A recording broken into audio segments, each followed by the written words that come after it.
Okay, if everybody's ready, we'll call the meeting of the Jefferson City Tax Increment Finance Commission to order. Would you start off with a member roll call, please, Pam?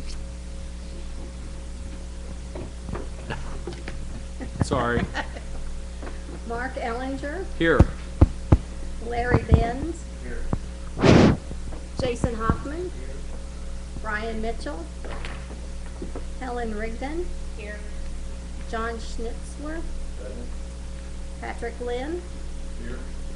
Daryl Winiger. Here. Tom Reichard. Here. Robert Hammond. Okay. Gary Taylor. We have one absence, but we do have a quorum. My name's Mark Ellinger. Just for anybody out there, I'm the chairman of the TIF Commission. And we do have one announcement before we get started on our agenda. So, Jeremy. Hi, I'm Jeremy Cover. I'm the Assistant City Attorney. I just wanted to let everyone know that these proceedings are being recorded, both for the general public and for the City Council as a work session going across the hall. Also, if at some point for the commission members, if you do speak, I ask you turn your microphone on, and I'm going to be back in the booth, so if I tap on the window, that's telling you your mic's not on.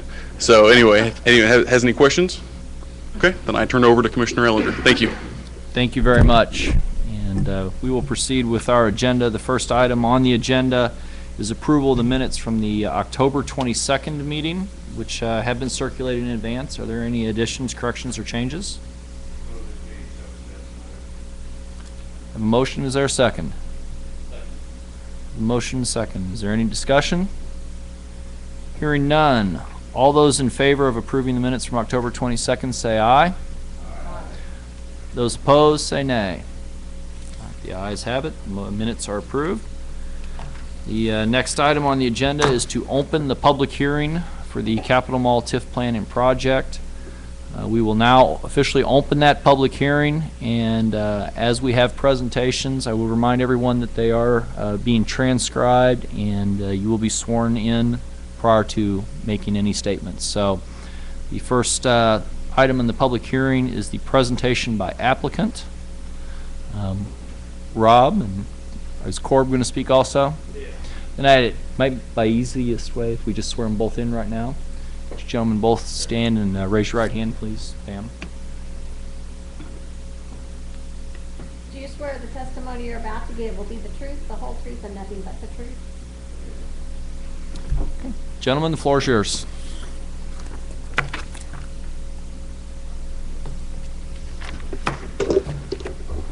Good evening. Yeah. You'll be able to change the slides. Oh, perfect. Okay. Is there a pointer on here? Is there a pointer? No, but I think Joe might be able to help you out. That's great. I won't shine anyone's eyes. Okay, cool. Good evening. Thank you for allowing us to come speak with you all this evening. I learned one lesson last time and my only other time to speak in these chambers, and that was I gave about 3/4 of my remarks not speaking close enough into the microphone. And so I want everybody to be able to hear me, so hopefully you'll let me know if I'm not speaking close enough into the microphone. I'm Rob Kingsbury with Farmer Holding Company. With me tonight is Corb Maxwell with Polsinelli. He is one of and a very important member of our redevelopment team. It was very important to us when we purchased the mall in December of last year to understand what we know and what we don't know. And that's what brought us to reach out to folks like Corb because he's the absolute best in walking us through some of the things that we're going to talk about tonight. Our presentation is somewhat short. We wanted to leave time to answer any questions that you might have. My role in the presentation tonight is to just run through a little bit of our redevelopment plan. We've got some visual aids that we'll share with you. Who we are is we're a local company. We're headquartered in Jefferson City, Missouri. Real estate is an important part of what I do day in and day out. We had the opportunity to purchase the mall, like I said, in December of last year, and we knew getting into it that redevelopment was going to happen.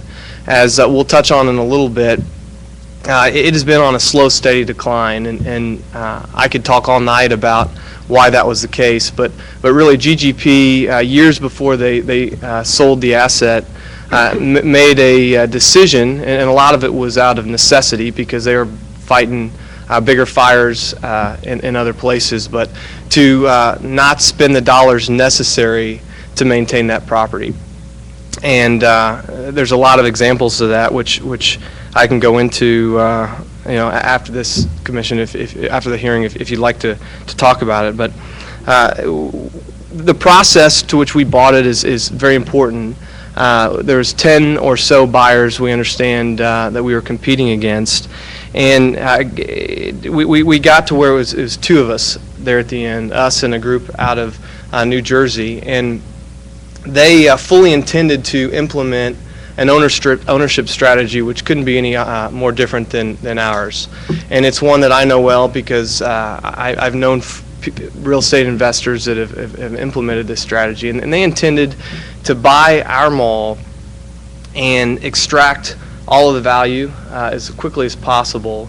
A lot of the current day value is in those out parcels. Let the interior of the mall itself, the core of which we know is the mall, continue to decline until there was nothing left. And for us, that was concerning because we live here.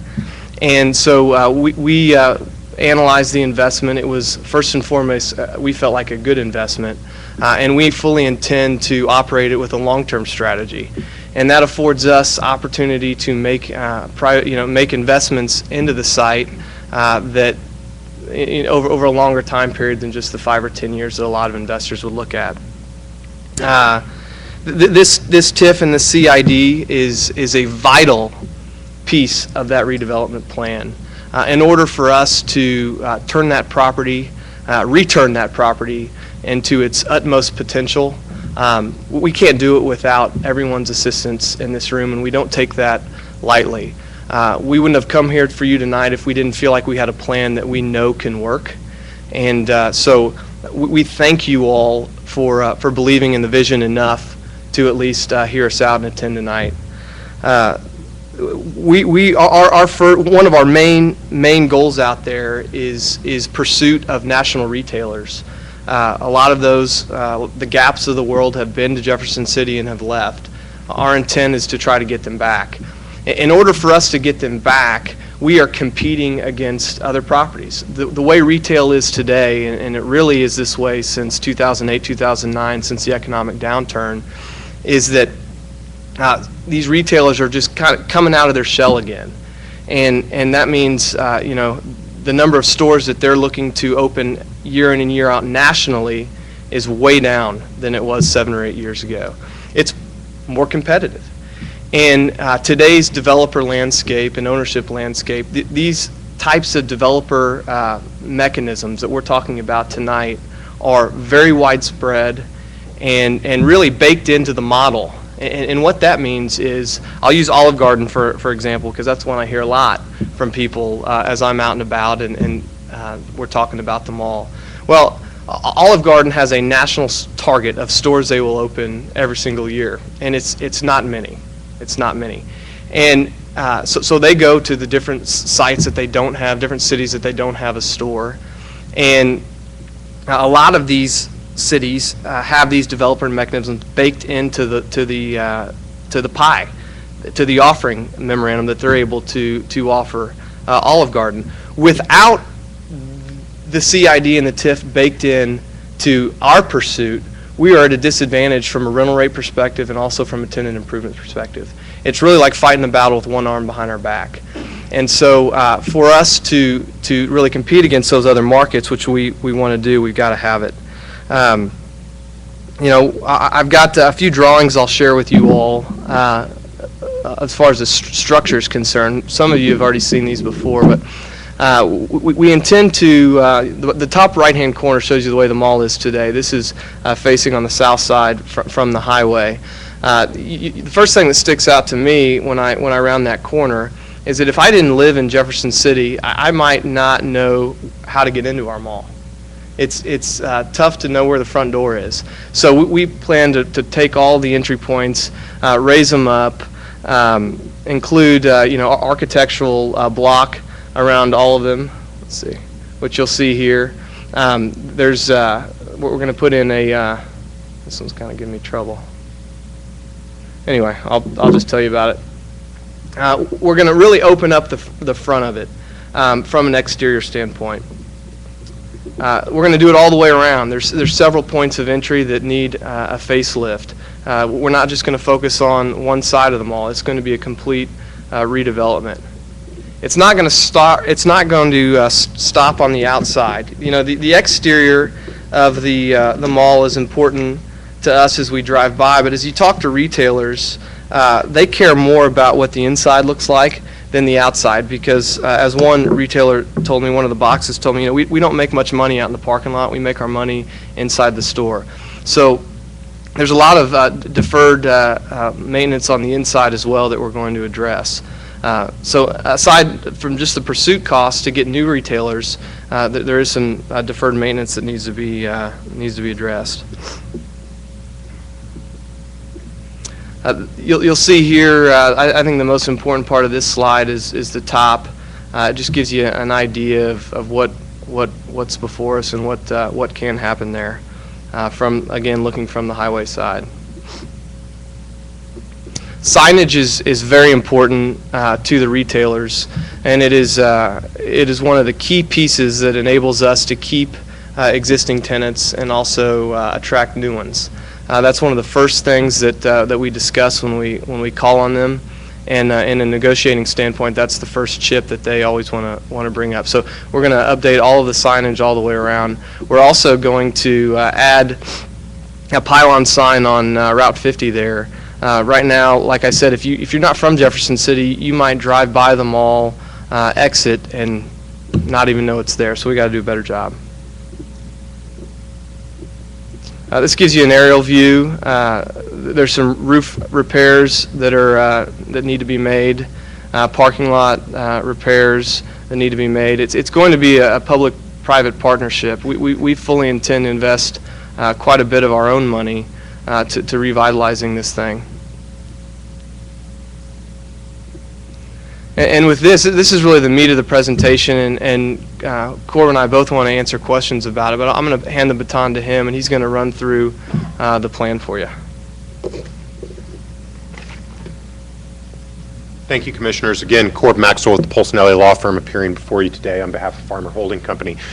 I'm probably not going to spend much time going through the actual mechanics of TIF. I believe this group got together maybe a week or two ago, or even shorter than that, and actually talked about it. And I know many of these commissioners are very well informed about how a TIF works. You also have a presentation from your very able counsel and Mr. Lauber that can walk you through the specific findings we're making tonight. This was really just the opening of what are we asking for, and we're really asking for a 23-year TIF here where we can capture the incremental property taxes that we create over here over and above the base. The base will be held harmless, that we can capture those incremental property taxes, and we can capture 1/2 of the incremental sales taxes with this $36 million development that Rob laid out. And I really just pulled the budget that we have straight from the TIF plan. As all of you have seen in your packets, that TIF plan is a several 100-page document. The budget really gets to the meat of what are we looking at, what are we asking for. We have in front of us about a $36 million renovation, $11 million for land acquisition. That is done and gone. That is what happened in December of last year, and we are not asking the public, this commission, the city, the county, anybody to underwrite the purchase of the land. That is not what we are looking for assistance for. What we're really looking for assistance in is when you get to this hard construction cost. There is no market, and I think that the folks from Springstead can help us walk through this, but there is no market to go and put $20 million in to renovating that mall. It doesn't exist. On the basis of the rents that are out there today and the rents we believe we can get, And nobody knows the tenants that are in this market and want to be in this market better than the farmers, that you could make a reasonable economic justification to go and invest $20 million. It will not happen. It cannot happen. The only way that we are able to move that forward and improve that mall, that I believe probably everyone on this commission knows inherently has to happen for the pride of the community, for the economic well-being of the community, to frankly hold on to the base sales tax and the base property taxes that have been in a slow decline for 20 years. The only way that can happen is with the help of the public through tax increment financing, and then through also a community improvement district that we're going to put on that. So the $20 million renovation, we can go through it. This was a sort of broad category budget. We've provided to your staff more detail on it, but really Rob highlighted it. What are the big points? The big points are renovations, 8.6, and common area improvements, $10 million. And every time we have sat down with a city official or the economic working groups or others, what we have said is, what do you really break that down to? What we really break that down to is we are creating the money and the economics that we can go win retail battles and retail fights. To be able to bring new retailers that people in this community desperately want, we not only have to be able to do very good deals for them, but at the same time, you're going to have to move existing tenants, you're going to have to demolish walls, you're going to have to put them into a facility like a mall that has extremely high operating costs compared to strip centers or power centers that you see being built all over Missouri. And to be able to do that, we need partnership with the Tax Increment Financing Commission, with the city, and by the creation of a CID. Only way it's going to happen. And so those large budget numbers, they are based around looking at remediating the blight that you've seen in the blight study and those components that are there. But the economics behind them is to be able to go and win these retailing battles and bring these retailers that everybody in this community wants back in the community so that they can have a first-class mall again. To be able to do any kind of hard cost renovation, something as complicated as acquiring and renovating a mall, unfortunately, it takes soft costs to do that. Attorneys are a necessary evil in this, given that you have major anchors, you have leases, you have use restriction agreements, you have construction contracts that are going to have to be done. You have all kinds of components that are going to take attorneys, it's going to take architects, it's going to take engineers, it's going to take banks, it's going to take financing. All of those components are what make up soft costs, and then we've put substantial contingencies in as well to be able to handle those items and work through them. And the next page of the presentation is really just a look at how does it break down for the projections and how did we come to those projections. We have more significant sheets that are in the back of your plans, but it really, this just takes it through of having your base assessed valuations, your projected assessed evaluations, your base sales, and then what we think will be with the TIF CID sales is going through. If you look at these, I think we have made very reasonable and very modest increases to the projected assessed valuations.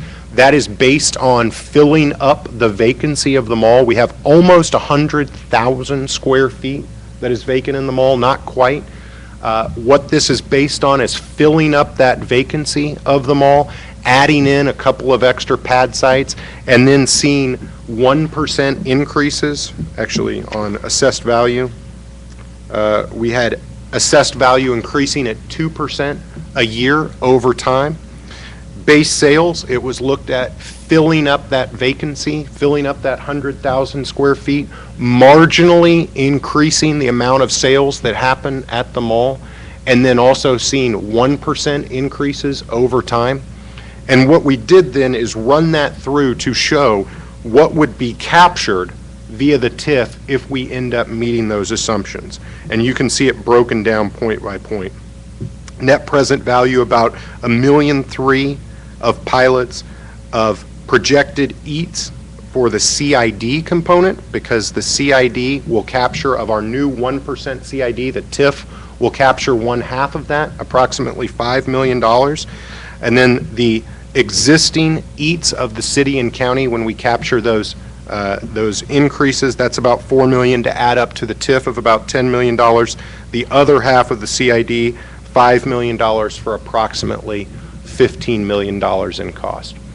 If there's one thing I would ask the commission to take and understand is that this is the only viable route, and I think Rob said that well, that when we sat down and were analyzing buying this mall, they bought it being local, they bought it because they wanted to work with this community and they wanted to make sure it was better, but the only viable route to changing this mall and taking it from the blighted state it is to something that all of us can be proud of is through tax increment financing in the Community Improvement District.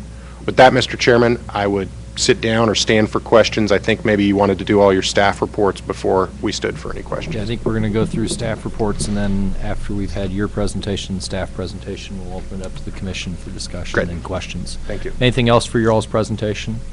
Okay.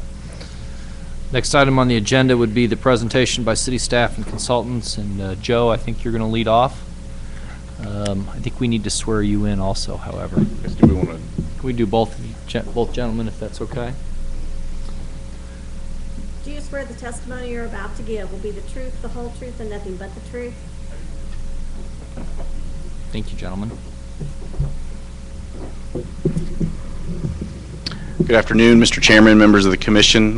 Good to see you all again. For the benefit of all present, my name is Joe Lauber. I'm with the law firm of Lauber Municipal Law, LLC.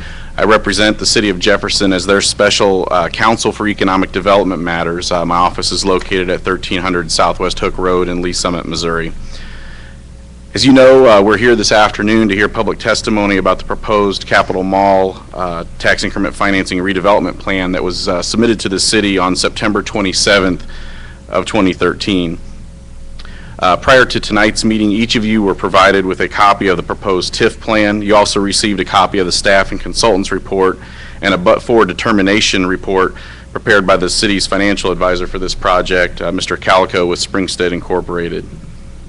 I've prepared for you this evening just a couple slides to kind of walk us through just the basics of the TIF plan. Mr. Maxwell and Mr. Kingsbury both have covered some of the details here, so we'll not belabor the issues on some of the earlier slides, but we'll get into some the additional analysis towards the end that touch upon the legal requirements for the recommendation of approval and then the ultimate approval of a TIF plan. You see on the first slide here just a very quick summary of the information that was provided in the staff report and a very basic summary of the plan itself. A couple of the important points here. As both Mr. Kingsbury and Mr. Maxwell pointed out, this is going to be a $36.8 million proposed TIF plan with one project that would be completed in phases. The projected commencement date we're looking at, if this is ultimately approved, they would begin work in February of 2014 with completion of the first primary phase in August of next year, 2014. And then as they work through the additional pieces of this, it could take, they estimated out as long as August of 2018. I don't think that's the overall intention for it on their part, and they can answer that better later, but I think that, they were just trying to say, just in case we may need that long, but I think it would be their goal to get that completed sooner than that August of 2018 date. Sorry. Okay. This is just a copy of the plan area. For folks who are from the area, obviously you're very, I'm sure, familiar with the Capitol Mall area. But this, there is a copy of the map, and that was included in the TIF plan in your staff report, so you're familiar with that. A lot of language up here. Actually, this was taken straight from the TIF plan itself, but primarily just to point out, as Mr. Kingsbury pointed out previously, they're looking to do both exterior and interior improvements to the center to bring it from its current state as kind of a dated center with a lot of vacancy in it to something that's more modern and more attractive to the retailers that they'd like to bring into this marketplace, which include these parking lots, structure, facade, exterior improvements, and then additionally to increase the appearance or to improve the appearance of the interior.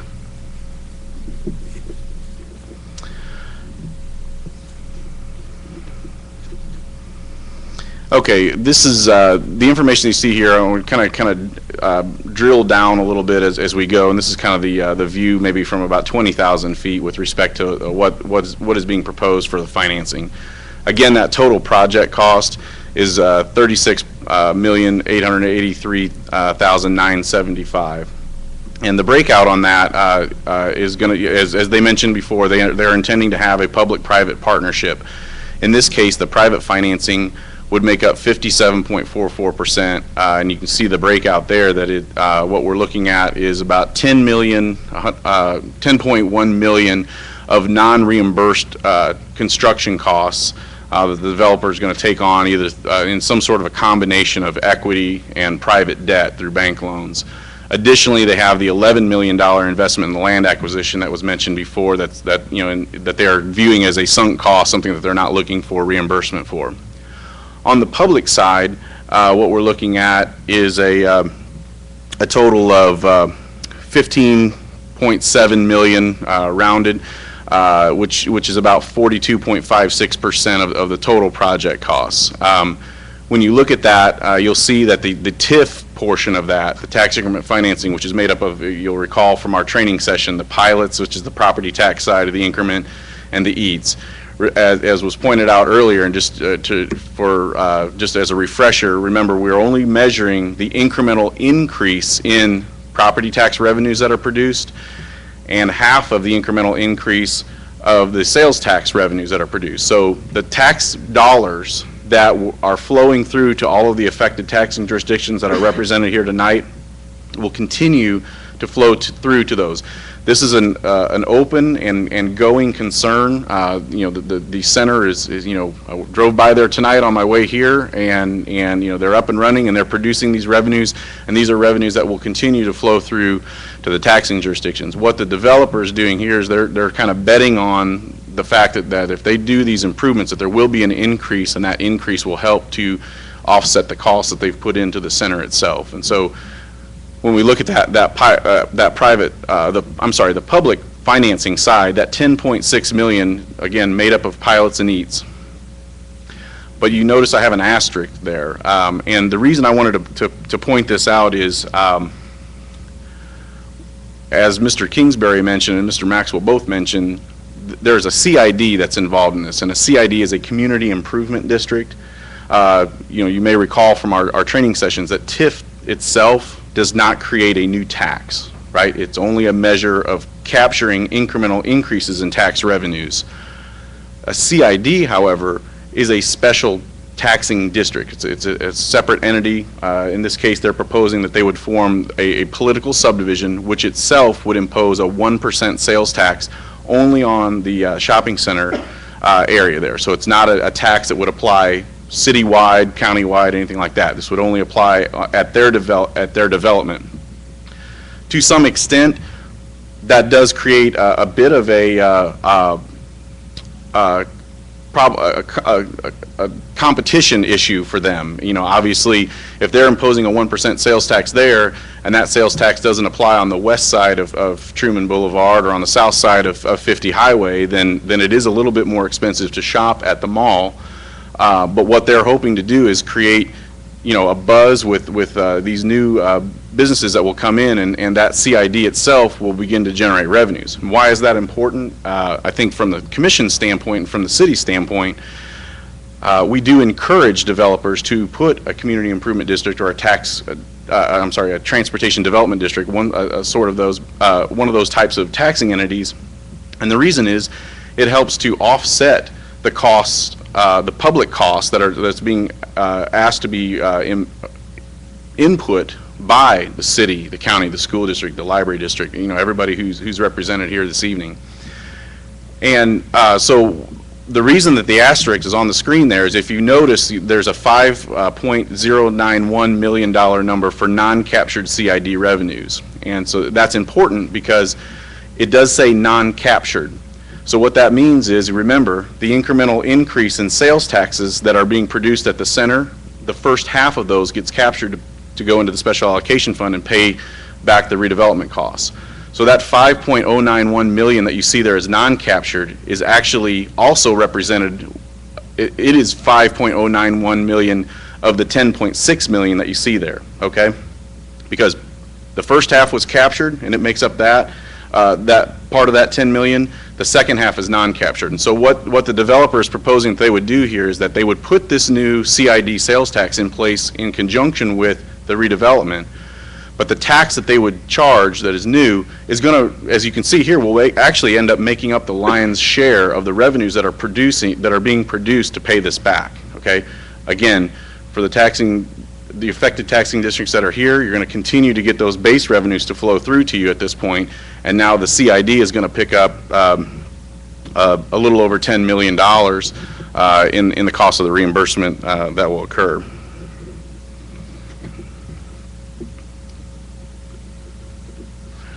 You saw this basically the same slide a few minutes ago with the developer's presentation, and what I just wanted to point out here, again, this is the same sources and uses table that was presented in the TIF plan that you received. And my point is, if you'll notice, the total project cost column has a decent amount of detail in it, and it lays out those hard construction costs, soft renovation costs, and the contingency numbers that the developer is proposing. When you look at where the reimbursable project costs will come from, that's the developer's cost, TIF, and CID 1% sales tax columns. You see there, those are the sources of funds that will be used to pay for the uses that are the total project costs. We did not require the developer to give us exact line item detail in a plan, in the TIF plan, because the TIF plan is just that, it's a plan. And what we will do, though, going forward, just so you know, is that if the TIF plan is ultimately recommended for approval by this commission and then ultimately approved by the city council, city staff and consultants will be working with the developer to create a redevelopment agreement, a TIF contract, if you will, that will help to nail down some of the additional details, kind of these line item details, to make sure that the monies that are being spent, the public dollars especially that are being spent consistent with this TIF plan, and also very tightly with Missouri law.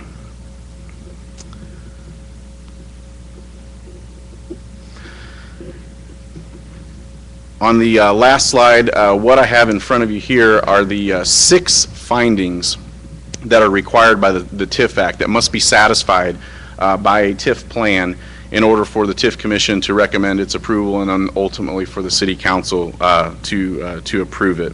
And just to aid your decision making this evening, the first line item that you see there is kind of it's a compilation of a couple findings that kind of all rolled into one, which is finding 1, and that shorthand is that the area be a blighted area, that it wasn't subject to growth and development through investment by private enterprise, and not reasonably anticipated to be developed without TIF. In your TIF plan, you received a copy of a blight study that was prepared by Valbridge Property Advisors, and that was Exhibit D to your TIF plan. That study includes information sufficient to make a determination that the proposed development area is a blighted area in accordance with the TIF Act definition. And the consultant who prepared that study, in fact, made a conclusion that the mall area did qualify as a blighted area under Missouri law. In addition to that, the developer provided an affidavit at Exhibit K of the TIF plan that stated that the project would not be economically viable and would not occur without the requested tax increment financing assistance, and you heard him say that here this evening. And then finally, on that finding, the city's financial advisor, Mr. Calico, will address the issue of the but-for test in his testimony in just a few minutes. He actually did a full-on report with respect to the but-for requirement that TIF must meet. With respect to the second finding of TIF, you must find that ultimately the City Council must find that the proposed plan conforms with the city's comprehensive plan. As a part of this process, we did turn the TIF plan over as we were doing our due diligence on it before we came to you this evening. We presented the plan to the city staff in the planning department and had them review what the developer was proposing to do, and they concluded that, in fact, because the uses are so similar to what is going on out there at this point in time, that there's no problem, and that, in fact, this TIF plan does conform to the comprehensive plan. The third finding is a finding that the completion of the projects and the obligations, any obligations that would be associated with that would not exceed 23 years from the time of approval. All projects have to be activated within 10 years, and that there's no eminent domain within 5 years after the approval of a project. As you saw the timeline here this evening, you saw that at the absolute latest, the developer was proposing that this whole thing would be accomplished by 2018, which is only 5 years from now. So obviously, we won't exceed the 23 years. There's only one project. It would be activated within this first year after approval, so that will meet the 10-year requirement. And because the developer has already acquired the property, we do not believe that eminent domain will be necessary at all. So far, the developer has obviously taken care of voluntary acquisition of the project, and we would not anticipate that eminent domain would be needed. In the case that it would, the TIF statute flatly does not give authority for that to occur beyond 5 years after the plan approval anyway. So we believe that that's been satisfied. The fourth finding is that a plan for relocation assistance has been developed, and in fact that has, and that relocation plan was included at Exhibit N of the TIF plan.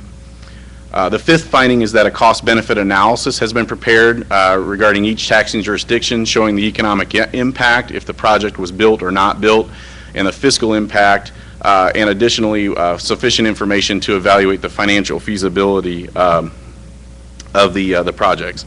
This information was provided at Exhibit J of your TIF plan, and I looked at it. Also, Mr. Calco looked at it, and the developer has indicated that the project will be financially feasible. And Mr. Calico did take a look at the cost-benefit analysis, and we'll be looking at the again that but-for determination as part of his financial review that he'll talk about in a moment. Finally, the sixth finding that's required in order to approve a TIF plan is that the plan may not include the development of a gambling establishment. We have confirmed that that is the case here. There is no gambling establishment associated with this particular plan, and so we believe that that has been satisfied as well. So based on the information that the Commission has been provided in the staff report and the additional information you've received this evening, we believe that the Commission should recommend to the City Council that it does have sufficient information that it could make the six statutorily required findings regarding the proposed TIF plan. Mr. Chairman, that's all I have for this evening, so I would yield to Mr. Calico with your permission.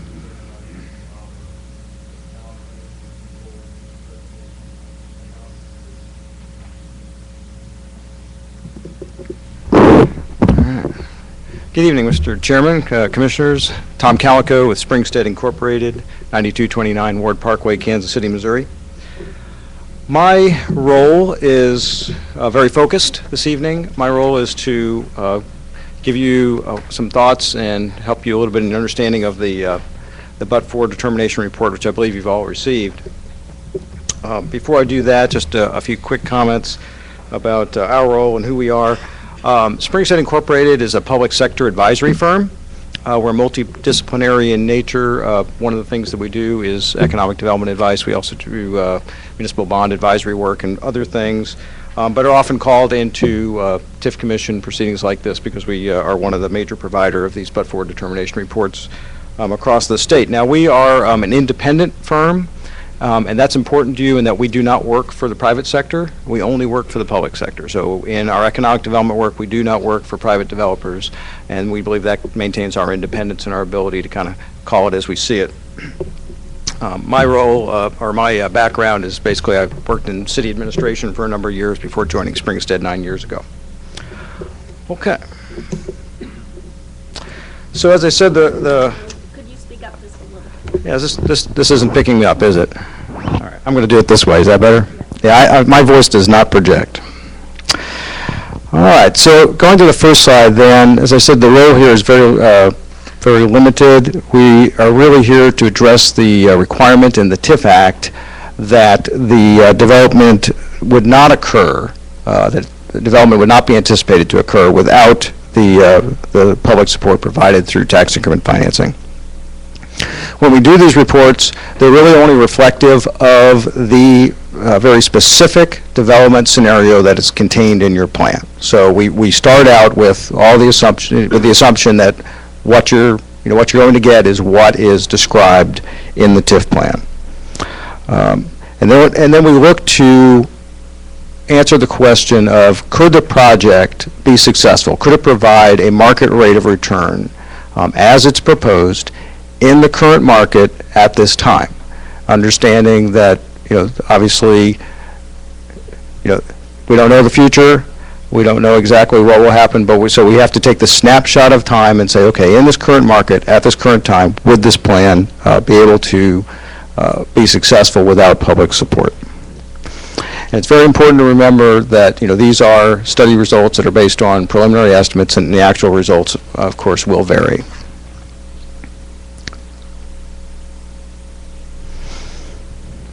The process that we take is really fairly simple. I know there's a lot of numbers in the report, but it's really quite simple. First, what we do is we take the developer's proposed pro forma, their business plan, if you will, and we look at their estimated costs and operating income, and we test those for reasonableness. So we're looking for anything that just jumps out at us as an unreasonable assumption. And I'll tell you that in this particular pro forma, after some good back and forth with the developer, we really don't see anything in there that we consider to be unreasonable. We then project the developer's profit with and without a subsidy. And the way we do that is some of you may know, the golden rule, the standard, the gold standard for measuring profitability in a real estate development is what's called the internal rate of return. And we use what's called an unleveraged rate of return, which is we make the assumption that there's no debt. We can take, it is anticipated that there will be debt on this project, but we can take that and commute that into an unleveraged rate of return. And we do that just because, and you'll see later in my presentation, it allows us to do better comparisons to other developments in the market. So we then perform sensitivity on a number of factors. And so we're looking at things that, one, greatly influence the developer's return, and two, there's a degree of uncertainty. So, for example, in this case, the land purchase price, it's already done, it was $11 million. We know that. There's really no point in testing that very much. It's a done thing. Now, other things in the pro forma are estimates of future performance, and we'll take a closer look at those. And then lastly, we compare those results in the form of an internal rate of return. We compare those to like projects in the marketplace to say, okay, without the public subsidy, would this project likely raise an internal rate of return comparable to like projects in the marketplace? So as it's currently proposed by the developer, the project is producing returns of what we would expect,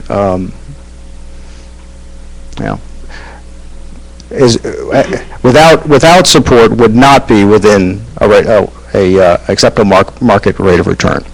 So if you look on the slide that's up in front of you, without assistance, the internal rate of return is estimated to be 3.78%. Now, down at the bottom of the slide is the comparison that I spoke of earlier. And we use the Corpaz Price Waterhouse Cooper real estate investor survey as our reference tool.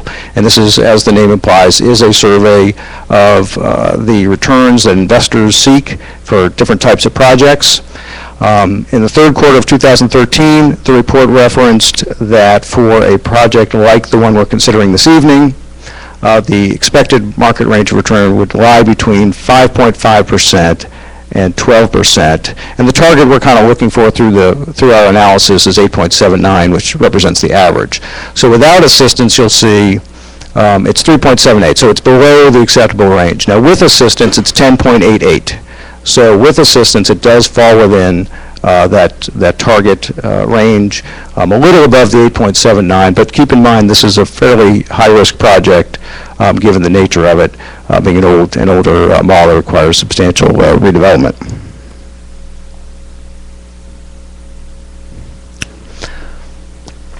So to do some sensitivity and to see whether this project could possibly be successful, produce a market rate of return without a subsidy, we do some sensitivity analysis. And the first question we ask is, okay, what if the project's costs were lower than what was anticipated? And what we're talking about here is really the private costs, the ones that are non-publicly reimbursed, because that's what would affect their bottom line. And what we see here when we do our sensitivity analysis is that to get to that target 8.79%, that average of the range that I spoke of earlier, we would have to see a decrease in costs of 26%. That's a little over $5 million. And when you consider that $11 million of that is already set, the likelihood of that is not very high. So conversely, looking at the other side of the ledger, what if the developer's revenue, and I say lease revenue here, but it's really two forms of revenue, lease revenue as well as the revenue from the pad site sales, what if it were higher? Just for purposes of a little bit of background, in the pro forma, the developer makes certain assumptions. One is that the lease revenue from the existing tenants, the tenants that are currently at the mall, will increase 3% annually. There's about 90,000 square feet of vacant space, and the assumption in the pro forma is that is leased out over a 5-year period at an effective lease of $8 per square foot, and that there are 3 pads that will sell for a total of $1.2 million. That's the bulk of the revenue assumptions. So in order to get to a market rate of return without assistance here, we would have to see an increase in revenue of 35%. Which we also feel is unlikely. Now lastly, okay, what if we saw a little of both? Because in all likelihood, right, both sides are, going to change somewhat from the assumptions. We would have to hit a 15% reduction in costs and a 15% increase in revenues to get to, that average of the reasonable range.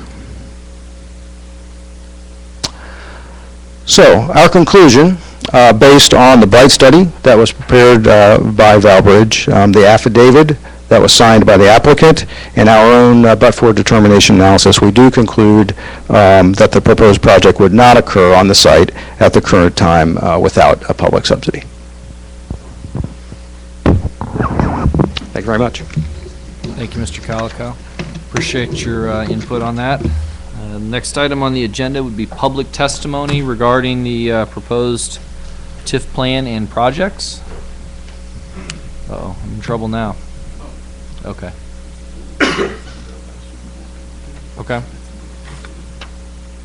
Okay. All right. We've had a couple people who have signed up in advance, and we'll take them in that order, and then we'll open the floor to anyone else who'd like to talk. The first person who signed up is Leonard Steinman. Leonard, if you'd approach, raise your right hand and be sworn in, please. Do you swear the testimony you're about to give will be the truth, the whole truth, and nothing but the truth? I do. Floor is yours. Leonard Steinman, Jefferson City, 110 North Lincoln. As a concerned citizen and being in the transportation industry and handling malls all over the United States, we have a problem at the Capitol Mall, and it's been a problem since it was developed. I have delivered there. It costs a fortune to get your product from one point to the other point, as far as labor and trucking. At most malls, I would charge $350 more for delivering to a mall like that because it's so inadequate to get into with your product line when you got half a tractor trailer or a full tractor and trailer. As customers that going into these malls, putting their product in the line, that's the reason why General Growth had a hard time, is because they looked and evaluated how long it would take to and how much manpower it would take to haul this material in there. Yes, it's hidden in the hallways, but it takes so many man hours. It takes 15 man hours to unload a tractor and trailer. It doesn't seem like much at $8.35 an hour, but you figure what you're paying and everything like that. This is the reason why a lot of these malls, and I've been around the country still, yet today I go around the country, there's a lot of vacant spaces in these malls. Yes, they have mannequins and everything else in there, but there's really nothing in that storefront. It's just up front. And this is what has happened out here at General Growth, when General Growth had it. I'm not against the farmers going about doing what they're doing, but they got to consider that when you deliver, that's what these big corporations are looking for, is manpower outages.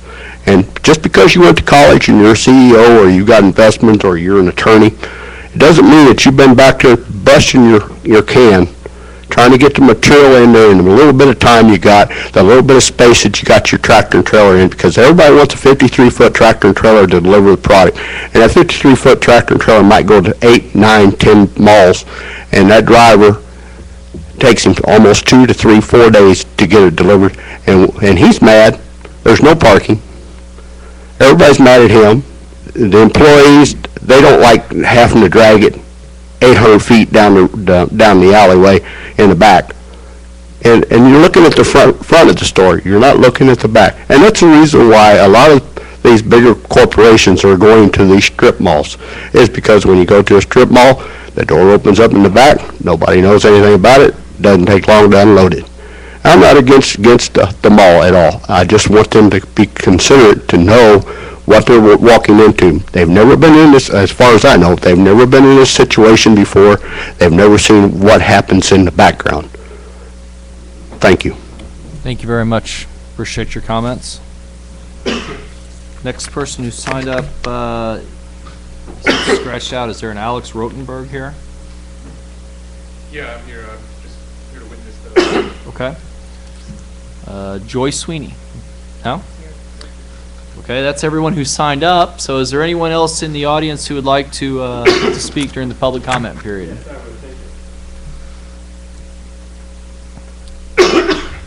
If you'd state your name and then we'll swear you in, sir. My name is Ed Williams. Would you raise your right hand, please? Do you swear that the testimony you're about to give will be the truth, the whole truth, and nothing but the truth? Yes, I do. Mr. Williams, the floor is yours, sir.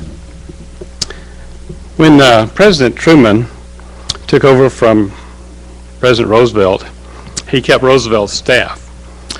And remember, this is a poor country boy from Missouri, over on Lee Summit, I think, somewhere. And he did not fit into the society of the aristocrats from New York that surrounded President Roosevelt. So eventually, Truman brought some of his associates from Missouri, and he told one of them, those Roosevelt people look at me like a skunk at a wedding. I now know what President Truman was talking about. I'm not here to attack you. I'm here to get information, because I think there's a lot of things that are going into this that are not being communicated and planned for.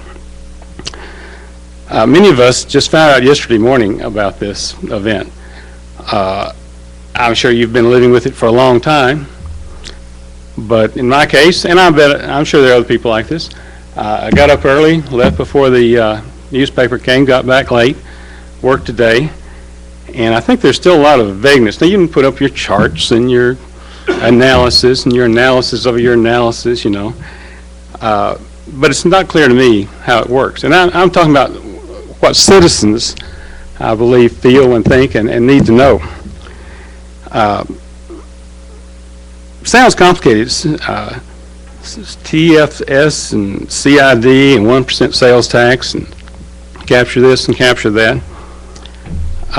Let me ask you, why is this done within like a day and a half of it first becoming publicly known? Maybe some of you know, voters are not too open to sales taxes around here. Remember transformations? How about the fireman's tax? Firemen are generally considered heroes. They were virtually on their knees begging for a tax increase, and they didn't get it. So we're not going to have a vote on this. If it did come to a vote, I think there's a good chance it would fail, dismally. So this is a way to circumvent the citizens of Jefferson City. Give us a little time to digest this. Let us know figure out what's going on. Sales tax, after all, is a sneaky tax, and because people don't realize they're paying it. It's not on the cost of the retail product. It's added on at the cash register. And remember, most people don't pay that much attention, especially on an increase. So I think this is something we need to seriously consider. Do citizens really know what's going on? And everyone would like to see the mall full and prosperous. I worked out there part-time. It's really unbelievable how quiet that big building can be in certain times of the year.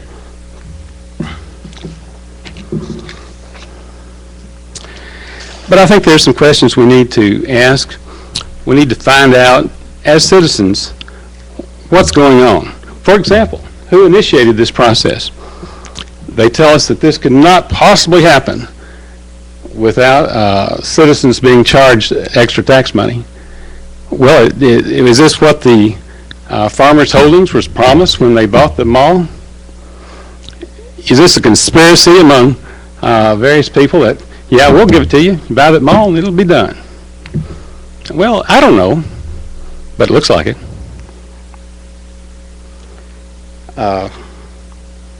There'll be a lot of brick and concrete used in the mall. Wonder where that could come from. I believe I'm right that the Farmers Holdings are pretty involved with concrete, brick. So we're going to have the Farmers Concrete and Midwest Brick and Block selling to the mall, paying for it with taxpayers' money, putting their product in the mall. And that may be the best place to get it. I don't know.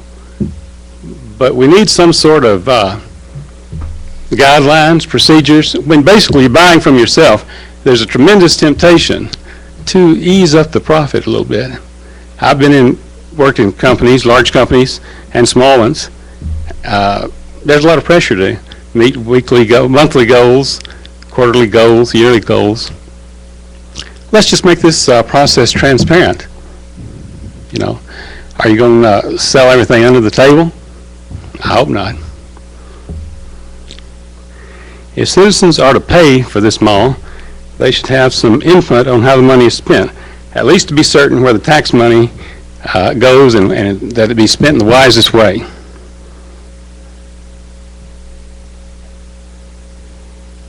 I believe even one of the members of the commission here even has a stake in the concrete business.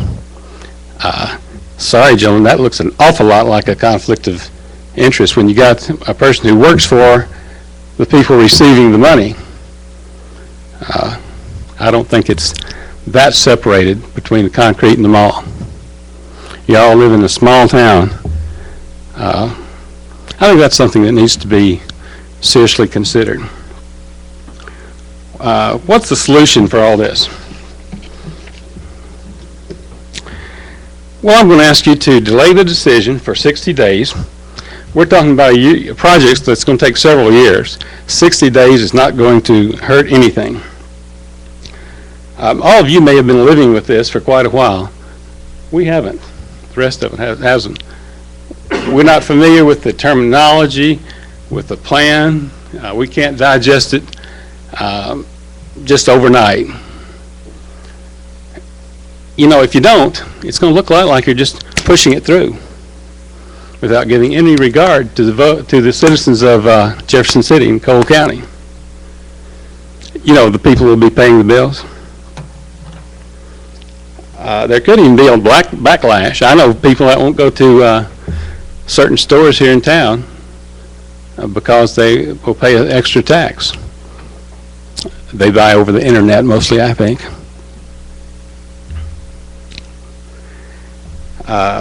During that 60 days delay, there could be either newspaper and or public meetings. Questions could be answered. Suggestions given that would serve the project well. Citizens could be more involved, could offer ideas. You know, you guys don't have all the answers. Sometimes I think you may think you do, but don't believe so. Thank you for your time. Thank you very much, Mr. Williams. Anyone else to offer public comment? Yes, sir. Would you come forward and state your name, please? I'm Tim Stallman, 22. I'm sorry. Could you raise your right hand first? Oh. And we'll swear you in real quick. Do you swear the testimony you're about to give will be the truth, the whole truth, and nothing but the truth? I do. How do you spell your last name? Stallman. Thank you. Mr. Stallman, the floor is yours. Thank you. This is more welfare for the rich. This is a great deal for the developer and a bad deal for the taxpayer because we, the people, give up increased property tax for 23 years. Think about that. 23 years. It isn't even, the base level of property tax out there isn't even adjusted for inflation. It stays at the base level for 23 years. How can local taxing entities justify this when roads and sidewalks go unrepaired and the need for tax money has never been greater? This has been poorly thought out. Next point, taxation without representation. It is a founding principle of this country that when we are taxed, we are also entitled to be represented on whatever entity is inflicting that taxation pain. We fought a war with England over this very issue, and I thought we won it. Tonight, I'm not so sure. We pay 1%, we will be paying a 1% sales tax out there for 40 years. 40 years, not 23, 40. But taxpayers get no representation for having to pay it. This is just simply wrong. Next item. Do we have a city and county with good government or a bad government that has taxpayers in its grip? The taxpayers of this city and county were notified of this debacle with a tiny little ad in the back pages of the local newspaper. I don't care if that meets the legal requirements. Our leaders are held to a higher standard than that. This deal is for millions of dollars, and it needs some more sunshine than a little tiny ad in the back of a newspaper. We deserve better.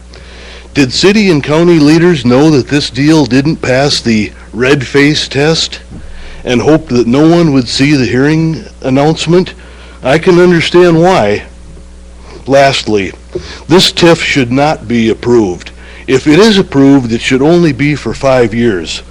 This process should be delayed until the city and county explain to its taxpayers how this will impact future finances. That explanation must come. Taxpayers deserve it, and we demand it. Thank you. Thank you, Mr. Stallman. Any other public comment? Going once? Going twice?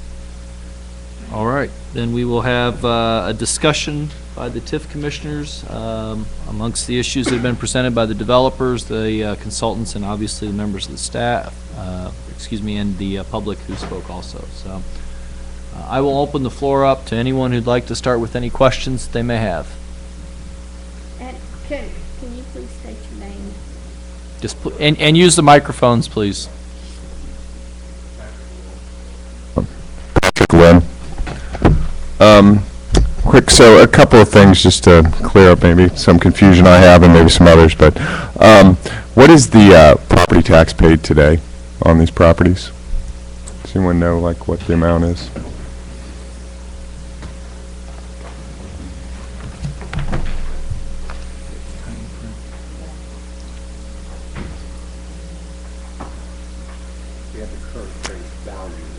It's like it's the 8-some million, but what do they actually pay in property? That's why I'm just curious what, I mean, so that's the base, what we're going to get from then on. I mean, is it $100,000? Is it $300,000?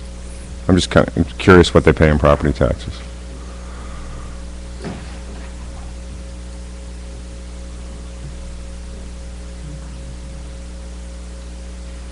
Are you looking for just the base number, sir? Or For these properties, yeah, just what do they pay each year to the city, county? What's their property tax bill on this properties?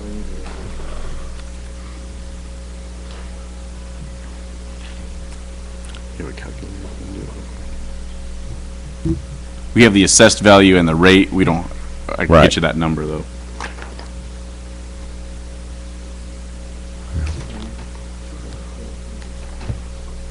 And the sales taxes are 72 million a year is what they're paying in sales taxes? Basically around there. I come up with about 475,000. That's about it. 473. Okay, and that's continued to be paid, and then everything that increases over that with assessed value. Was the property ever worth more money than assessed at a higher value than it is today? Like 10 years ago it was worth more? It's just the assessed value's gone down every year. Mr. Maxwell, if you could speak into the microphone when you respond to the question, so we have it. And I will remind you, you're under oath. Thank you, Mr. Chairman. Yes. Yeah. What you've seen consistently through time, from the time when the mall was first built in the late 70s through now, has been a declining value for the mall. I can't go all the way back to 78, but the years that we've looked at have generally shown a declining value through time. Right. Okay. So, we can do like just sort of a general question. This is more for Mr. Kingsbury. Even some of the supporting documents you give, wouldn't it be better just to tear down the mall? I mean, maybe we should pay for 40% of tearing down the mall, and you can start all over and get something that's not 1970s style enclosed mall. So I'm just kind of, because you're sort of asking the taxpayers to be an investor in this. So if I was investing, that's what I'd kind of, can this be successful? Sure. Well, the answer, I'll answer the last question first, is that the mall absolutely will be successful. The challenge with tearing the mall down is that we have leases or contractual agreements with all of the existing tenants. Okay. And so that would take a very long time. They're for different periods of time. Right. And during that period of time, the bills still have to be paid. So it's not a viable strategy from an investor standpoint Right. because of the time that it would take. I had not thought about that. That makes sense. What is, like, when you look at all the properties, like the central bank properties included and all those, and so how is it, so the property tax at the central bank, now, is the central bank property owned by central bank? And It is those are- not. No, okay, so they're leasing the property It's from a land lease. It's a land lease. Okay, that's what I was trying to understand. And then Dillard's and J.C. Penney, they own their land too, or is it a land lease? and They own their the land building? and their building. They They have own a the land and the parcel building. and the building. And, so how do they pay, do they pay rent to the mall? Or how They do do know? not. They pay nothing, nothing even for, like, there's no, But even to they be pay, attached to it? there's CAM charges for the There's CAM common area, charges. so Okay, they do I was pay. just kinda curious. It's a very small amount in the overall budget. Yeah. Does that hurt the mall that your two big tenants like that aren't paying? It's Or an is that interesting- normal that other It's an malls interesting like question. The CAM is one of the is the largest. The amount of money to maintain the common area is the reason why you, in my opinion, is the reason why you see fewer enclosed malls being built today. Right. Okay. Because if you build a large power center, strip center, there's no air conditioning, there's no heating, there's Right. no looking after the floor. All of those expenses have to be paid by us, the owner, regardless of how many tenants we might or might not have Right. paying rent. Right, okay. I'm trying to go Sure. quick here too, but, back to actually one of the public comment, with the CID, will that be separated out on the tax receipt? don't know how we do that here, because it's really not a tax put on by government. It is That's a correct. fee put on by basically the property owners there. And I think it's when you talk about transparency, and I don't know if that's possible to do just on your own. I've seen that in some areas in St. Louis with the TDD. You'll get on your sales tax receipt, it'll say TDD, Right. 1%. The- Just because they kind of know. Right. Go ahead. We like that aspect of it because it enables the consumer to vote with their feet. Right. If they are opposed to that formation of contribution for improvements, it gives them the opportunity to not shop at our development. We hope that doesn't happen, but it does give them that opportunity. Okay. So, and this is actually maybe for others with, so the county and the libraries lose out on property tax. Do they get a sales tax at all? Do they get part of the sales tax? The county does. So as this project is wildly successful, does the library ever get any money of the increased sales taxes? Is that ever shared with you, like the half the government's keeping? No. So. We So are you- 95% funded by property Right. tax. And I guess that was my question was, okay, at the end of 23 years, is this going to be a blighted property again? I mean, if it's not kept up like formerly, and then we will not see anything, so. I mean, it's an excellent question, and at the end of 23 years, I can promise you that it will look a lot better than GGP could have sat here and told you 23 years ago.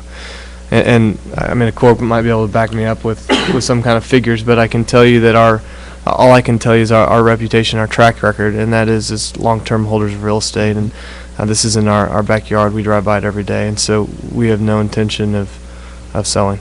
And Commissioner, I'd also add one other thing that Mr. Lauber brought up, and I think some of the community brought up as well. We have a TIF term of 23 years. We've asked for a CID, and even though the CID, there was some of the comments made by the public seemed more focused on the CID, frankly, than the TIF, but the CID has a 40-year term. And we've been very upfront with the city to explain why we asked for that term. And part of it is to handle the exact piece that you just put out from, I think, the perspective of the library board, is that you want to go into this, you want to do a 23-year deal, and then you want to know that you're not going to have to do another deal, right? And part of that is the purpose of the CID. Rob just laid out one of the single biggest costs, and we also heard this from some of the members of the public, is having a large enclosed mall. You end up paying for heating, you end up paying for cooling, you end up paying for the floors, you end up paying for different transportation costs. All of that leads into high operating costs. One of the things we've seen with the CID is that we can have that term even beyond that 23 years for the very purpose of trying to improve the capital structure, and in improving the capital structure, lower the operating costs. And being able to do that not just for this year or not just for the next 20, but for a long period of time, so that we can sit here today and Rob can say, and I can say, that this mall will not be blighted. It will go back on the tax rolls, and all of these taxing jurisdictions will hopefully see increased valuation. Just because it's so relevant, I'd also like to put out one more point, if I could, Mr. Chairman. There was a lot of comments made by some in the public related to, could this be an inside deal, or what could be the numbers around there. One thing that I didn't highlight enough in my presentation, and I don't think you could, if you really followed this and knew what you were doing, you'd hear it from Joe and Tom's as well. But an important component here is we are not asking for the city, the county, or any of these taxing jurisdictions to issue any form of bonds or municipal debt on this. Everything that we are asking for is what we call pay-as-you-go financing.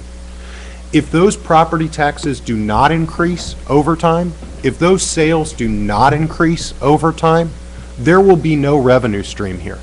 The only person that is financing all of these improvements is Farmer Holding Company and the debt that they go acquire for this property that they privately sign on. No public institution is signing on any debt. So it is not in our interest in any way to rig the game, inside the game, pay more money for block or concrete or any other component out there, because we're the ones on the hook. And we're the ones that are counting on this increase in revenues. And I think that the commissioner saw it well in that what we've seen over time has not been an inflation and not been property taxes going up here.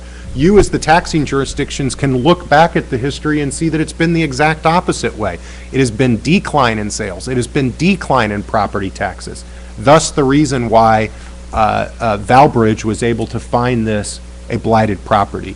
And so what we're asking for is for you guys to forego that revenue, but the first and most important part of that is that revenue has to be created, and the only person that is going to be able to create that revenue is the farmers by going and putting equity into this property, putting debt into this property, and bet on the come that all of that investment will lead to additional property taxes. And I'm sorry for the public's benefit that I didn't do a better job of explaining that at the front side of this, Mr. Chairman.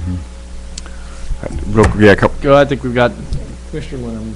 Yeah, I'll get out of everybody's way here and just real quick. So this, in my experience, it seems like it's a very large TIF. I think even for like Kansas City and St. Louis, with 42%, $15 million. So that gives me some pause just about the size of it, is how much the subsidy of the project is. One question, if, it does better than projected, the sales taxes increase more, the value of the property increases more, would the developer's share, cost share, would that like 10 million or whatever it was, decrease? Yes. It would? Yes. So you could go, right now it's 42%, but if it went really well, it could be a 60% subsidy. No. That's what I'm trying to say.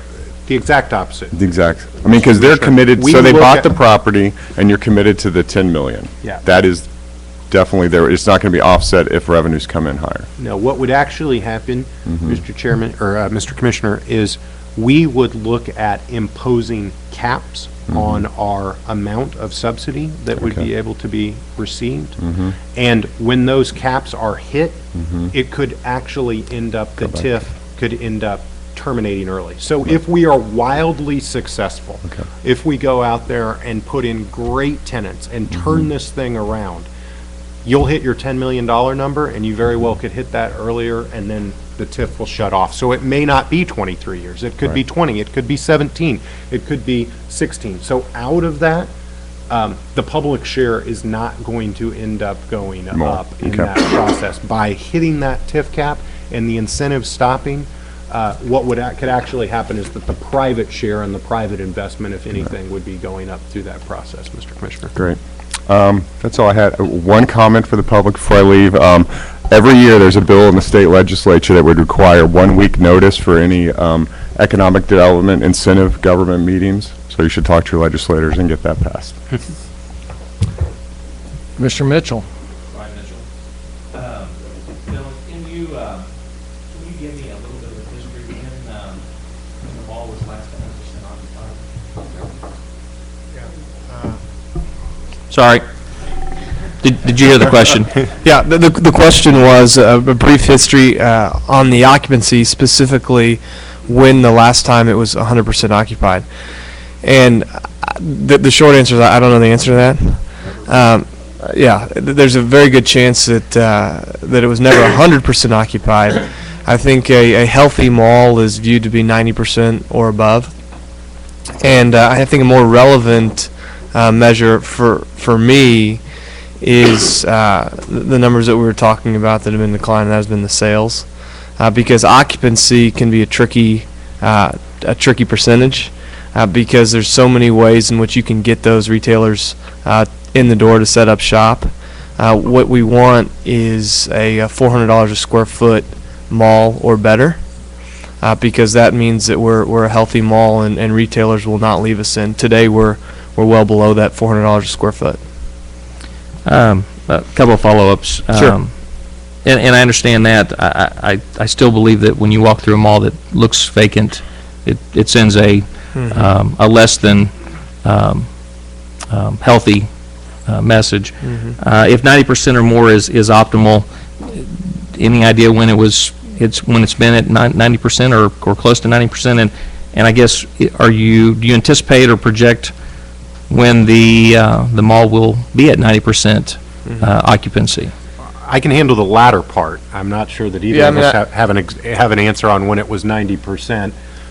Clearly, GGP wanting to get rid of it, and many who have lived in this community, just as we've been through this process, have talked to us again and again about the fact that they can remember 10 years ago, or they can remember 15 years ago, that the mall was not in great health even at that time. So we take a little bit of that through the anecdotal comments, but the development plan and the numbers you have in front of you that everything has been based on and shown is showing a 5-year period for lease up of the mall. We basically made some assumptions that we have 90,000 square feet to fill up, and that we're filling that up on a pro rata basis over a 5-year period. We desperately hope that it is quicker than that. It is in all of our interests, both you and as the taxing jurisdictions and us as the developer, to get it done quicker than that. Part of the other thing of why we have been working with the city so diligently, and we ask for this body to move this forward, to allow us to move forward to the council, is that we want to start this winter. We want to get going on this renovation. We want to start doing the things that it takes to bring these retailers in. But to your specific answer, we base all the plan around 5 years, and we hope that we can move it faster, but it really will move that component of filling the vacancy at the speed of business. When there's deals out there to be done, can the farmers get them done? And we're going to do everything we can to do that. And that's a 5-year plan to get to 90%, or did I misunderstand? That would actually be at 100% there. I mean, the goal is to be 100% leased, and there are countless examples of 95%, 98%, some even 100%. I think that we would all be very happy if it was 95 to 98%, but our goal is always 100%. If you'd like, I don't know if it's of much relevance for tonight, but I'd be happy to go back and go through the files and try to locate historical occupancy rates. When we did modeling, we looked at the last 7 years very in detail, and we were also a little bit limited by GGP's record keeping, and so I don't know that we have records going back to the early 70s as to what the occupancy rates have been. But we'd be more than happy to be an open book, which is what we want to be going forward as well through the redevelopment, because it doesn't end tonight for us. We're going to see, hopefully, if you all will decide to work with us, we'll see a lot of each other, and we intend to take as much time as we need every step of the way to make sure that you all are fully aware of where the dollars are going, because we know it's a big responsibility to represent the public the way that you do. A couple more questions, sorry. With the proposed investments that you're wanting to make in the property, what can you give us an example or an average of what the average length of lease agreement that you have with your tenants? What kind of commitment do we get, or do you get from those tenants when those improvements are made? Yeah, it's a great question. The short answer is as long and as much as possible. The detailed answer is most of your inline retailers, the goal is to get them to commit to a 5-year term. There's different strategies and when I say inline, I mean non-anchors, so anyone that is not Dillard's, JCPenney, or Sears at our mall. We like 10-year terms because the amount of interior build-out is easier justified over a longer period of time. But more often than not, these retailers are willing to go into a 5-year term. At our existing mall, and I might be, forgive me if I'm being long-winded, but what you have is in a very healthy, strong mall, the owner has more leverage, and they can drive longer term and higher rental rate. As a mall begins to decline, retailers take notice, and they begin to get more and more aggressive, and the owner has less and less leverage. So you see shorter terms, 3 years, sometimes 1 year, as opposed to having a base rental rate where they actually pay their pro rata share of those common areas costs that we were talking about before. They'll begin to say, well, we want just a gross lease. We don't care what it costs you to heat or cool the place. We're only going to pay you X. And then one more step beyond that, is what's called a percent in lieu or percent of sales lease. And that's when they ask the owner to let a retailer go in there, and these are national retailers, and the recuperation cost is a percentage of their sales. So it's across the board out there. That's what we inherited. We're working hard to use the existing funds and future funds to negotiate stronger and longer term leases, because that's in everyone's best interest. What do you anticipate? What would you estimate your current average lease is without any improvements? Lease term? Mm-hmm. I would, if I had to put an average, I would say 3 years. And you anticipate that getting closer to the 10? Is that what you said? Well, I think. Or is that what you're wanting? There's a long way to go on an average to get it to 5, but that is the first hurdle, is to get 5-year commitments. Okay. A couple more questions, and this is probably for the city consultants. We talked a little bit about the caps, and obviously the intent is for this investment to spur more economic development. Are the caps needed to be in place in this current plan, or are those components that can be added later? When we're talking about caps, are you talking about the actual, like, for example, with Exhibit F, which was the reimbursable project cost, kind of that sources and uses? If you're talking about the kind of the total cost that can be recouped, reimbursed, the way that TIF typically works is, what you are being asked to consider for approval or recommendation of approval this evening would be that there would not be reimbursable project costs anything above the $10.6 million. So that would basically form a cap. Now, what I will tell you is there is some wiggle room built into the statute, built into the court cases actually that have interpreted the TIF Act statute, that would say that there can be some, give and take in that number, as far as, as long as a request is not more than 5%, on average, is what courts have said, then it wouldn't necessarily need an amendment to the TIF plan. However, our job as the city's consultants would be to do the things that we need to do to hold the developer's feet to the fire, to say, look, the 10.6 is what you asked for, this is what you need to stick to. And how that happens is if this plan then proceeds from here and is ultimately approved by the city council, we would then negotiate that TIF contract that I mentioned previously, and we would utilize that contract. That is where, kind of the flesh is put on the bones of this plan, to say, this is how we maintain the maximum levels and those caps that the developer mentioned. That's where that gets done, is in the TIF contract. Okay. Thank you. Thank you. Any other commissioners with questions? Commissioner Benz. Larry Benz. As far as the sales tax, is that going to be applied to all of the properties out there, the Hy-Vee, the Pennies, the Sears, where they own their own properties? The CID? Yes. Yes, it will. Okay, so that'd be across the board for that whole property? Okay. Yes. My second question is more to Joe. With this being a political subdivision, will they have to bid this work out and meet statutes like I have to meet with Public Works?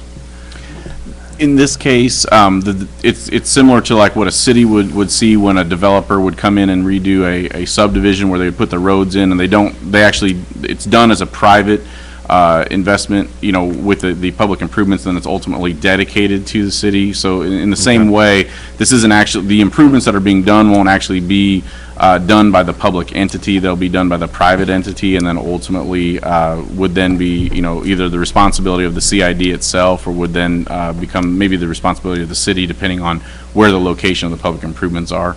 Okay, thank you. That's all I have. Yes, sir. Yes, I'm Gary Taylor. This is probably directed to the city first. I think you might have already touched on this in our discussion about the CID, but on the CID, in terms of vote of the people, if they're going to approve it, what % of the businesses have to approve it, or do they all have to approve it, or just the owners of the property? The way the CID works is that, first of all, a CID is formed by a petition that is signed by, it has to be signed by more than 50% of the property owners in the CID area, by both a head count, so a per capita count, and by a count by assessed value. Okay, so you have to measure it in two ways. When that petition comes forward, that actually has its own public hearing in front of the city council, and ultimately the CID is formed by an ordinance of the city council before it can even be established. When the CID has been established, then the CID sales tax vote takes place. And in that case, the CID sales tax, if there are registered voters who reside in the district, they get to make the decision. If there are no registered voters residing within the CID, then the property owners within the district make the decision, and that's a simple majority decision by the property owners. How long does that process normally take to get the CID set up? The CID formation can take about, on the really fast track, could take about 20 to 30 days. The CID sales tax is actually handled by the county election authority, and so it requires at a minimum 6 weeks notice to the property owners. It's conducted by a mail ballot election, so that process can add about another month and a half to 2 months on that before you'd see that. And then additionally, if you're familiar with the requirement under state law, if you pass a sales tax, you have to notify Department of Revenue so that they can begin collection. Department of Revenue will not collect a new tax until the first day of the second calendar quarter after the quarter in which they receive notice. So here, I don't believe there's enough time anymore for them to get the CID sales tax in place by December 31st. So the CID sales tax would go in place in the first quarter of 2014, which would mean collection would not begin until approximately June 14th, assuming that everything is approved according to the plan. One other question, I'm not sure if this is directed to the city or to the developer, but with the properties that are not owned by farmers, we talked about Penny's, Deller's, and I guess Hy-Vee, are they are included in the redevelopment plan? Do they have to sign off on that before it can even move forward? They are included within the TIF redevelopment plan. All of the properties in that area were included. Part of the reasoning or the justification behind that is we're going to come in and invest a substantial amount of money in all of that area, and sort of all boats rise with that. So we were looking at capturing those increases that potentially could happen through this investment to be able to pay back a portion of that investment. As a matter of the TIF procedure, do they have to come and sign off on that? No, they do not. They did obviously all get notice. They can come to this public hearing and speak to it. They can come to the city council hearing and speak to it. But outside of the TIF process, and the farmers have been very upfront with this, they have a lot of leverage. JCPenney's, Dillard's, those that we don't own, they have operating agreements that work with the mall. Hy-Vee has a ground lease. Capitol Theaters has a ground lease. There are a lot of other things going on with the property. We have been in communication with every single one of those tenants, both at the local level and at their corporate level, and have been working with them. And I think we can say sort of unqualified, everybody is supportive of this. Now, there are many details to work out, but everybody is supportive because all of them have seen their sales go down over time and disinvestment happening in that whole area, and everybody is excited to see investment coming forward. Okay. How many property owners are there? Without the leased property, just true property owners. It's about 12. There's many different tax parcels. There will be about 11 different property owners out there, 11 to 14. Yes. I think if I could just make a comment, the decision I think that we have to make is, are we happy with the mall continuing as it is today?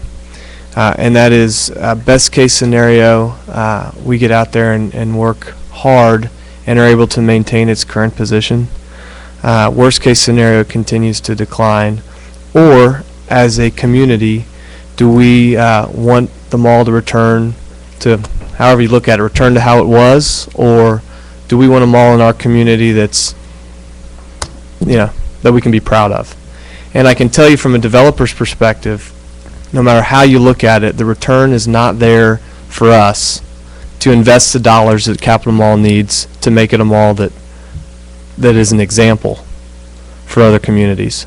And so without the cooperation, and we have a decision to make, and I understand that, without the cooperation of everyone, nothing changes it and things probably get worse. There's really only two possible scenarios. Other commissioners with questions? I've got a couple. I was going to wait till the end, but Jason, do you have anything? Any other commissioners with questions? Okay, I have a couple here real quick. First of all, you all were talking about the CID sales tax. What is the status, Joe, of the are you aware if the city has received an application for a CID district? We've been working with the developer kind of simultaneously with the review of the TIF plan at this point. The CID petition is actually very close to a point where the developer is ready to file it, but it has not been filed, unless you guys dropped it off today or something. It has not been filed to my knowledge. And that's not something that's before the TIF Commission to approve or make a recommendation on, is that correct? That is correct. I mean, it is a component of the plan, but the actual approval of the CID is something that's completely in the ambit of the city council. Okay. We had a number of public comments, and if you all don't mind, I'd like to address a couple of them that I think at least we ought to have a discussion of. You kind of touched a little bit on Mr. Steinman's comment about backroom issues. If you could elaborate a little, I think his issues were very specific, not to heating and air conditioning, but to deliveries and things of that nature. If you could elaborate a little bit on how that's impacted out at the mall location. Yeah, the center is not a modern-day center. There are not the efficiencies in delivery that a power center of today offers. With that being said, we are competing against other power centers that are in existence today in areas as close as Columbia. A lot of all the large retail developments in Columbia have these tools attached to them. So I tried to reference it in my opening comments, and that is we can fight hard, but without the same tools that are being used down the road and elsewhere, it's hard to keep retailers' attention.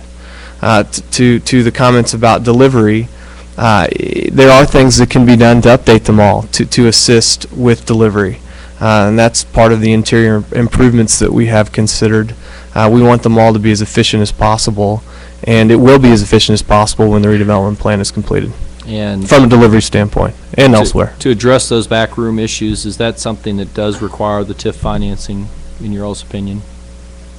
Clarify the question, please. To make those improvements that, allow you to compete with the power centers on a various levels, but certainly with respect to the delivery issues that you heard Mr. Steinman reference, is that something that requires TIF it's vital. Financing? Yeah. It's yes. Okay. Yeah. That would, to maybe state that another way, Mr. Chairman, that is not something that a retailer that we are looking to bring to Jefferson City is going to take in account for the rent that they're going to pay us. That is something that we as a developer and you as the representatives of the public body are the only people that would make an investment to do such a thing. And we have to do that jointly to ever have it done, because the private market is not going to make that. Again, it's kind of this improvement, this ability to make the mall work would not happen but for the TIF. Absolutely. Okay. Mr. Lauber, I'm kind of bouncing around because I'm trying to work off my notes from what some of the speakers, the public comment, because I would think some of their questions ought to be addressed. One of the speakers, I believe is Mr. Williams, indicated that there's only a day and a half since there was public notice about this TIF measure. Could you kind of go through very briefly the notice requirements, one that are required, and kind of indicate what has been met in those notice requirements? Yes, Mr. Chairman, thank you. I was going to ask to actually make that clarification myself. Just for the record, and I know I think it was Stallman had said that, he was concerned whether, statutory notice was enough, but, that's the guideline that we have. But what I will let everyone know is that the notice procedures that are required by the TIF Act start with 45 days prior to the hearing that we had this evening. The city was required to send out a notice to all the affected taxing jurisdictions that this plan would be coming forward. Now, that notice was sent prior to the fact that we had a final plan in place. We had just had received communications from the developer that they were looking to bring a plan forward. And so we teed things up for this evening by sending that 45-day notice letter out. After that, a 30-day published notice was put in the Jefferson City paper. Again, it was just under 30 days prior to the hearing. There was also a 10-day mailed notice that went out to each of the property owners within the proposed TIF redevelopment area. And then finally, there was a notice that is required to go out less than, it can't go out any more than 10 days prior to the TIF hearing. So we had that notice also put in the paper. So there were 2 publication notices, and then the 2 required mailed notices, both to the taxing jurisdictions and the property owners of the property to be affected. And if the TIF Commission were to make a recommendation, we make a recommendation to the City Council? Yes, that's correct. And that will be a public hearing, the City Council will take it up? There's not a public hearing requirement before the City Council, but it would be a public meeting, so that would be, subject to the normal requirements of the City Council. And the TIF plan, the big monster document here, has that been available to the public? And if so, when was it available? Yes, the TIF plan itself was finally filed with the city on September the 27th, and has been available in the city clerk's office since that time. Okay. And it so will, just over a month. Will it remain available up to and including when the City Council would take up any Yes, recommendation? absolutely. It is a public document, so it would be subject to all the Sunshine Law requirements. And do you have any knowledge of when the City Council might take up the recommendation? As a matter of fact, that is what Mr. Cover just delivered to me. The City Council would at least, we'd preliminarily at least indicate that we would probably have that go before the City Council on November the 18th and December the 3rd. There are some details we need to work out with the developer prior to nailing down those dates, setting them in stone, if you will. Obviously, we have the TIF redevelopment agreement that we need to work on some of the terms with, and so that would kind of drive that as well, but that's what we'd be looking at. So if we make a recommendation today, it's at least another 30 days until there would be final approval, based upon that schedule? It's possible. What the TIF Act requires is there has to be a 14-day gap between a recommendation of this commission and any action by the City Council, and then they have to make a decision on your recommendation not later than 90 days after your recommendation. Okay, thank you, Mr. Lauber. Mr. Kingsbury, one of the public comments had something to do, and I'm afraid I didn't write it down all that well, but in the initiation of this TIF process, and I think there was a comment that you may. That the person who made the comment thought perhaps there was a promise made prior to you buying the mall. Did anybody promise a TIF to you prior to you buying the mall? No. Okay. Did you involve public entities in trying to get incentives prior to buying the mall? The mall was completely our acquisition with no other conversations. And Mr. Lauber, and I may be getting beyond your scope of expertise, there was some discussion about taxation without representation. I think you may remember one of the individuals making a speech, making some comments, I shouldn't say speech, some comments about that. Are you familiar with the sales tax statutes in Missouri at all? I am familiar with the sales tax statutes in Missouri, and then I'll also point out that the CID has its own specific sales tax requirements. And as we touched upon before, there's actually a definition of who the qualified voter is. Just as many of you probably know, the Missouri Constitution requires that any new tax or an increase in a tax be put to a public vote. And that's the Hancock Amendment. And the CID is subject to that as well, being a political subdivision. Now, the General Assembly has defined who the qualified voters are for a CID sales tax election. I mentioned it before, I'll restate it here. And that is, if any registered voters reside within the CID area, then those registered voters are the qualified voters for the CID sales tax. In the event that there is no registered voter residing within the CID area, then in that case, the qualified voters are property owners within that proposed district. I'm not an expert in CIDs by any stretch of the imagination. I do some sales tax work, so I have some knowledge of sales tax. The sales tax statutes 144.021 says that sales taxes are a tax imposed upon the privilege of making retail sales, that it's a burden is on the seller. It's not ever, I don't think it ever in the statute says there's a burden on the customer. Is the CID statute, sales tax statute, the same as that, or is it somehow different, or is it remained that burden is entirely on the business? The CID sales tax statute, except for the procedural elements that I mentioned previously, actually cross-references Chapter 144. So in all other extent, the CID sales tax applies in exactly the same way as the sales tax statutes at Chapter 144, except for that the CID sales tax actually does not apply to certain items that sales tax otherwise would apply to. So it still is, the burden under the CID sales tax is still on the business, it's not on the customer? That is correct. Okay. The procedure for collecting a CID sales tax is identical. It's all done by Department of Revenue in the same fashion. I notice in the comprehensive plan, the statements regarding that, both in your report and in the TIF plan, that it's zoned effectively commercial usage. And I know that it has to comply with that and conform to it. I didn't see anything about heavy industry, heavy industrial uses, or any retail in the plan. Is that your understanding? There's no heavy industry use planned on this site? Right, no heavy industry at all. There is retail. I'm sorry, obviously. residential. There's no residential? Yes, correct. Okay, No, and my understanding is that if the plan is adopted and it's passed by the commission and by the council, that effectively those become ironclad restrictions unless there's a whole new process to change the use on the property. Is that basically true?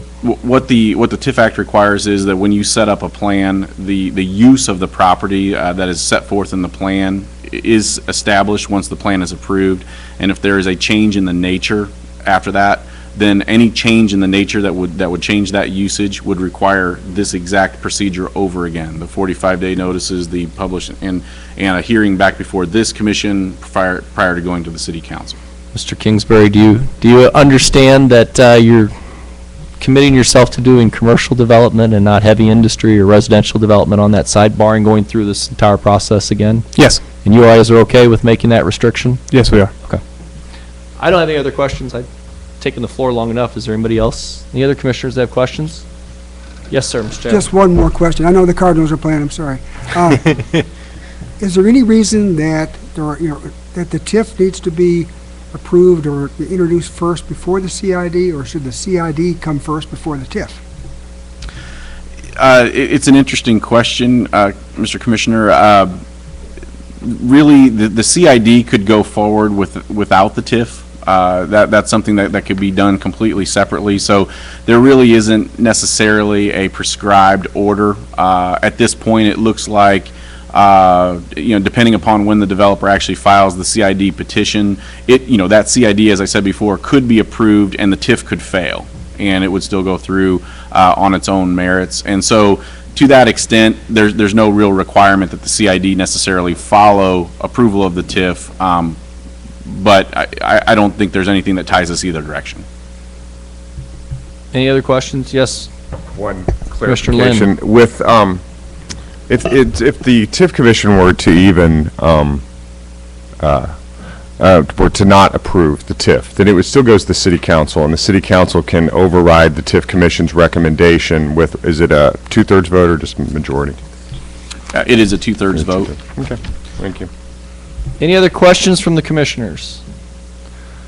Mr. Kingsbury, I think the next item on the agenda is to enter exhibits into the record. You did a PowerPoint. Do you happen to have a physical copy of that?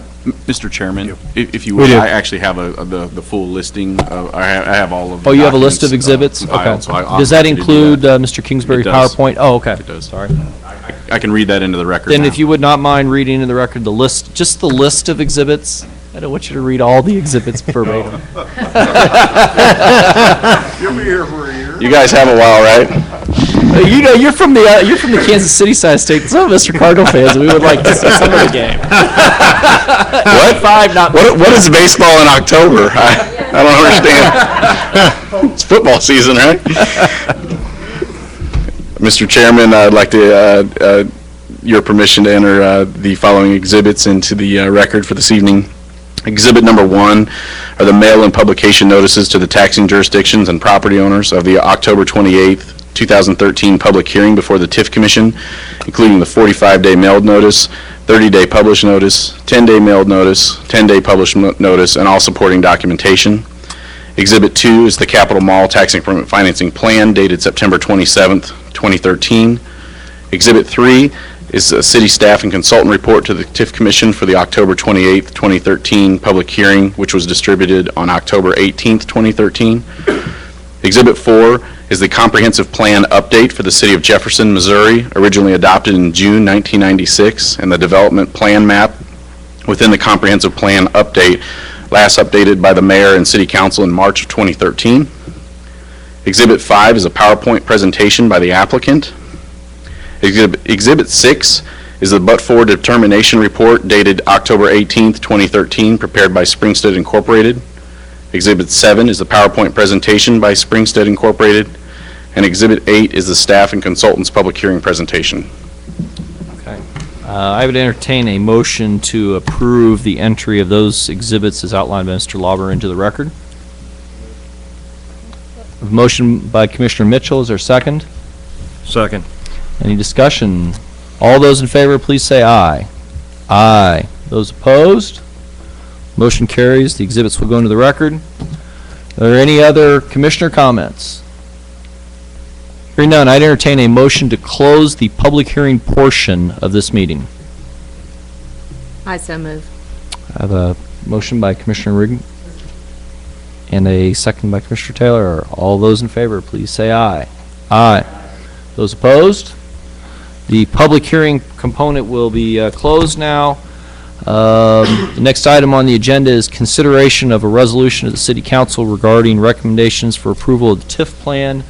A draft copy of that resolution is, I think, contained in everyone's packet. Are there any comments, questions, additions, or deletions to that? If none, I would entertain a motion one way or another on it, to approve it or not approve it. Chairman, I move to approve recommending the skip plan to the city council for approval.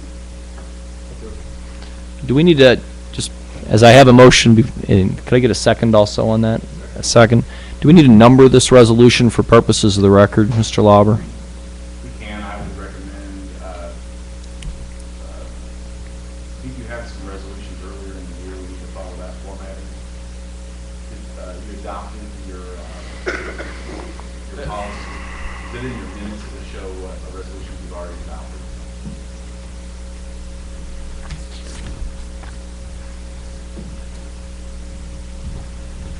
Chairman, if I may, the RFP policy, that was not in resolution form, so actually this would just be resolution number 1 of the TIF Commission. Okay. So it would be appropriate. Thank you. So mark that as, I think we'll just go with 1. I like that better. It's simpler. Commissioner Mitchell, do you understand, is my understanding your motion is to approve what's now been named resolution number 1, is that correct? That is correct. And Commissioner Lynn, is that your understanding you were seconding that motion? Correct. Okay, I have a motion and a second. Is there any discussion on the motion? Hearing none, would you please call the roll?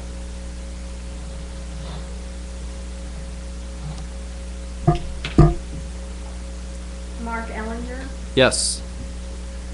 Larry Benz, Jason Hoffman, Brian Mitchell, Yes. Ellen Rigdon, Yes. John Schnitzler, Yes. Patrick Lynn, Yes. Darrell Winiger, Can I abstain? Yes. Tom Riker, Yes. Robert Gammon, Gary Taylor. By a roll call vote of 9 ayes, no nays, 1 abstention, and 1 absence, the resolution number 1 is passed. Recommendation will be forwarded to the City Council. We have one other short item on the agenda that we missed, which is approval of the minutes from September 23rd. Second. I have a motion second to approve the minutes of September 23rd. All those in favor signify by saying aye. Aye. Any opposed? All right, the motion carries. The minutes are approved. And the final item on the agenda Commissioner Riker gets the best motion of the day. A motion to adjourn. Commissioner Mitchell, second. All those in favor signify by saying aye. Aye. Those opposed, the motion carries. We will stand adjourned. Thank you all very much. Go Cardinals. Thank you, members of the commission. The Lambs?